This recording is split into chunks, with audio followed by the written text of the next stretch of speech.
ये movie Marilyn Monro की biography है। तो मूवी स्टार्ट होती है लॉस एंजलिस 1993 से। बचपन में मैरिलिन का नाम नॉर्मा जीन था। नॉर्मा की माँ दीवार पर टंगी हुई एक तस्वीर की तरफ इशारा करते हुए नॉर्मा को बताती है कि वो उसके डैडी हैं, लेकिन वो उनका नाम नहीं बता सकती क्योंकि वो बहुत अमीर आदमी है और मशहूर भी। लेकिन उन्होंने नॉर्मा की माँ से शादी नहीं की थी, इसलिए वो नॉर्मा को उनका नाम नहीं दे सकती। नॉर्मा की माँ एक ड्रग एडिक्ट होने के साथ साथ मेंटल पेशेंट भी थी। एक रात को शहर में आग लगी हुई थी। नॉर्मा की माँ उसे लेकर उसी तरफ जाने लगती है जिस बंगले में आग लगी हुई थी। शायद वो सुसाइड करने के इरादे से उस बंगले की तरफ जा रही थी, लेकिन पुलिस उन्हें आगे नहीं जाने देती। नॉर्मा को पता चलता है कि उसके डैड इतने सालों से उसी शहर में थे, लेकिन उन्होंने कभी भी उससे मिलने की कोशिश भी नहीं की। ये बात जब नॉर्मा अपनी माँ से पूछती है तो उसकी माँ उसे मारने लगती है, जिसे देख के लगता है कि नॉर्मा का बचपन बहुत ही ज्यादा एब्यूजिव रहा होगा, क्योंकि उसकी माँ उसका बिल्कुल ख्याल नहीं रखती थी। बचपन में तो वो उसे पालने की जगह एक ड्रॉअर में छुपा कर रखा करती थी। जब उसके डैड आते वो उसको छुपा देती ताकि उन्हें पता न चल सके कि वो उनकी बेटी है। लेकिन ये राज कब तक छुपने वाला था। एक दिन नॉर्मा के डैड ने अपने बच्चे को देख लिया और वो उसकी माँ को छोड़कर चले गए। उसकी माँ को लगता था कि नॉर्मा की वजह से नॉर्मा के डैड ने उसे छोड़ दिया, लेकिन असलियत ये थी कि उसके डैड को लगता था कि उसकी माँ इतनी पागल है कि वो नॉर्मा को एक ड्रॉअर में बंद करके रखती है और ऐसी औरत के साथ वो नहीं रहना चाहते थे। इसलिए वो नॉर्मा की माँ को कुछ पैसे देते हैं और कहते हैं कि उसे इस वक्त नॉर्मा का ख्याल रखना चाहिए। उसे नॉर्मा की जरूरत है, ना कि उसके डैड की।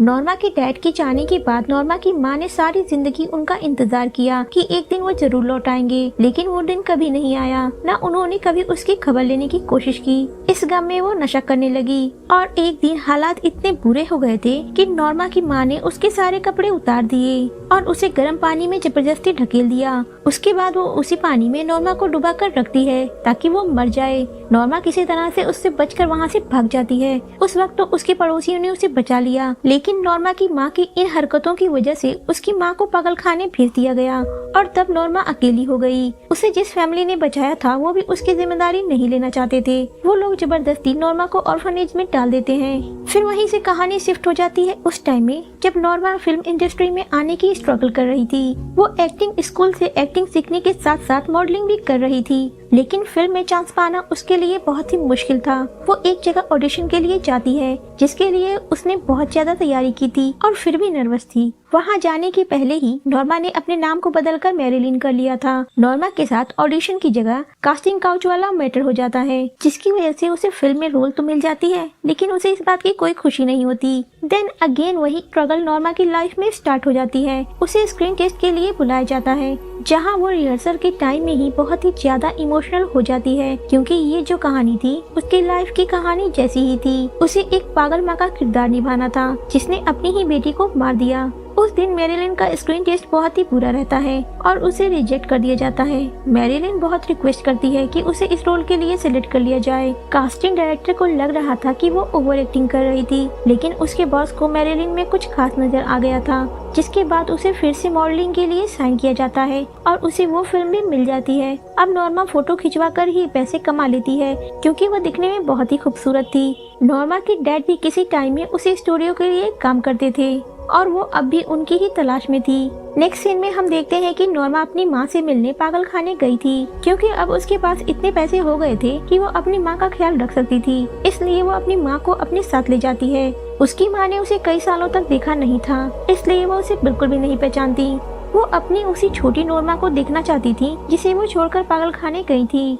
नॉर्मा अपनी माँ से अपने डैड के बारे में पूछती है, लेकिन वो उसे डांट कर भगा देती है। नेक्स्ट सीन में हम देखते हैं कि नॉर्मा को वो रोल मिल गया था जिसके लिए उसे कभी रिजेक्ट कर दिया गया था और अब फिल्म की शूटिंग भी कंप्लीट हो चुकी थी। नॉर्मा इस फिल्म को करते हुए डिप्रेशन में आ गई थी। कुछ समय बाद नॉर्मा एलए एक्टर सर्कल में पहुंच जाती है। वहां उसे दो लड़के मिलते हैं जो भाई थे, जिनमें से एक का नाम कैश और दूसरे का नाम एडवर्ड था। वो भी बड़े बाप के बेटे थे, जिन्हें कोई पहचान नहीं मिल पाई थी, क्योंकि उनके डैड इतने मशहूर थे। उनसे एक्सपेक्टेशन इतनी ज्यादा रखी जाती थी, उन्हें सक्सेस नहीं मिल पा रही थी। नॉर्मा उन दोनों के साथ इतनी खुश थी कि वो उन दोनों के साथ रिलेशनशिप में रहने लगती है। उस वक्त नॉर्मा सही गलत के फर्क को भूल गई थी। कुछ समय ऐसे ही बीत जाता है। वो तीनों बहुत खुश होते हैं।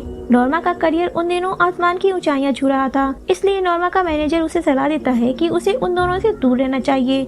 नॉर्मा इस बात से खुश नहीं थी क्योंकि उसके लाइफ में खुश रहने की बस एक ही वजह थी। फिर इसी बीच में उसे ये भी पता चलता है कि वो कैश के बच्चे की माँ बनने वाली है। कैश और एडवर्ड भी बच्चे को लेकर बहुत खुश थे। एक दिन रास्ते में नॉर्मा को एक खिलौना मिलता है जैसा कि उसके पास बचपन में हुआ करता था।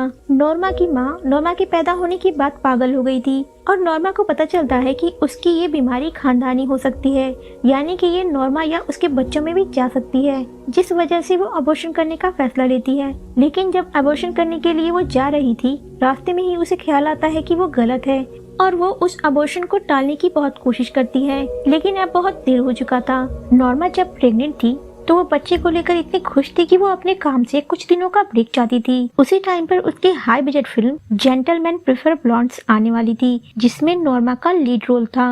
नॉर्मा को आज तक सिर्फ 5,000 रुपए की सैलरी दी जा रही थी, जो कि उसने शुरुआती दिनों में साइन की थी।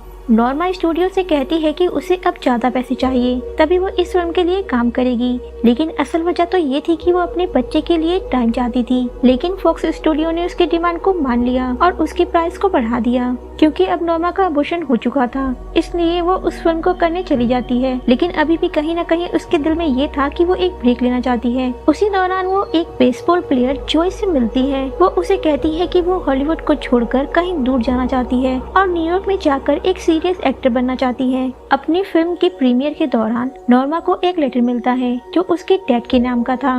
नॉर्मा उस दिन बहुत खुश थी। उसे कहा जाता है कि प्रीमियर के बाद उसकी एक सीक्रेट डेट है।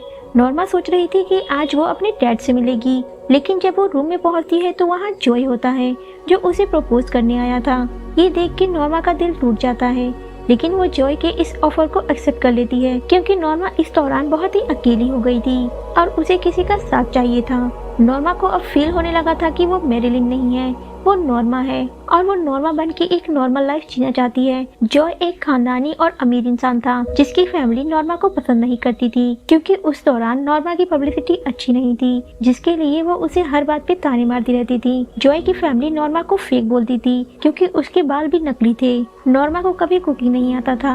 जब वो किचन में जाती है तब भी उसका वहाँ मजाक उड़ाया जाता है, जिस बात से वो काफी दुखी रहती है। और इस बीच में एक और हादसा हो जाता है। जॉय को आकर कैश और एडवर्ड नॉर्मा की कुछ न्यूड फोटोज देते हैं और कहते हैं कि वो इसे पब्लिक कर देंगे। जॉय इस बात से बहुत ही ज्यादा गुस्सा हो जाता है और आके नॉर्मा की पिटाई करता है। नॉर्मा उस वक्त तो कहती है कि वो कुछ नहीं ऐसा करेगी और सच में वो न्यूड्स अब नहीं कर रही थी, लेकिन फिर भी एक छोटी सी गलती हो जाती है नॉर्मा से। सही मायने में तो इसमें नॉर्मा की गलती नहीं थी।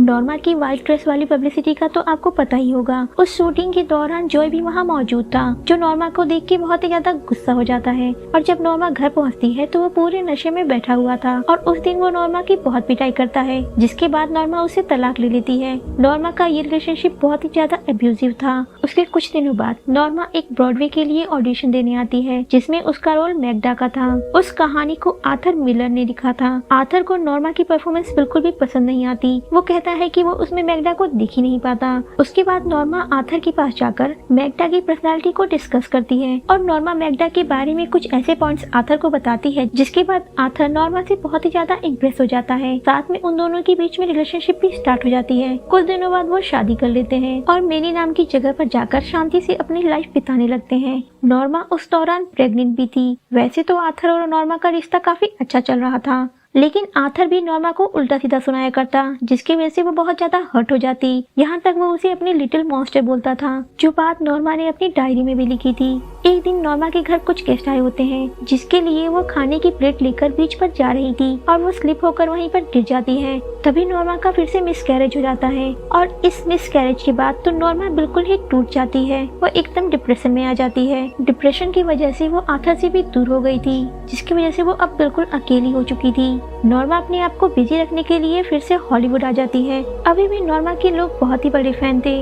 नॉर्मा अपने आंसू छुपाकर उनके सामने स्माइल करती रहती, लेकिन अंदर ही अंदर वो टूटती जा रही थी। एक मूवी जिसका नाम सम लाइक इट हॉट है, इस फिल्म की शूटिंग के दौरान नॉर्मा अपने डायरेक्टर पर भड़क जाती है और वहाँ पे मौजूद कई लोगों पर चिल्लाती है, साथ में अपने आप को खरोच भी लेती है। जिसके बाद मैनेजर उसे ड्रग देता है, जिसकी वजह से वो कुछ शांत हो जाती है और यही सिलसिला काफी वक्त तक चलता रहता।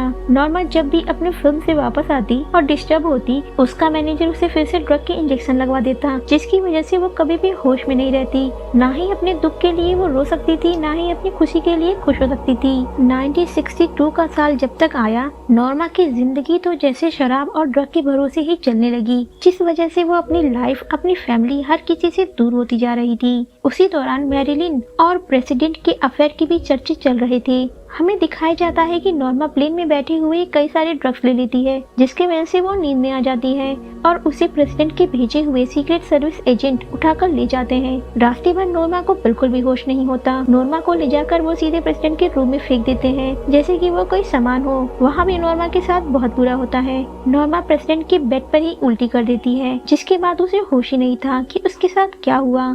लेकिन उसके ख्याल से उसके साथ रेप भी हुआ था और नॉर्मा को नशे की हालत में ही वापस भेज दिया जाता है, जिसके बाद से शायद उसका और प्रेसिडेंट का रिश्ता भी खत्म हो गया था।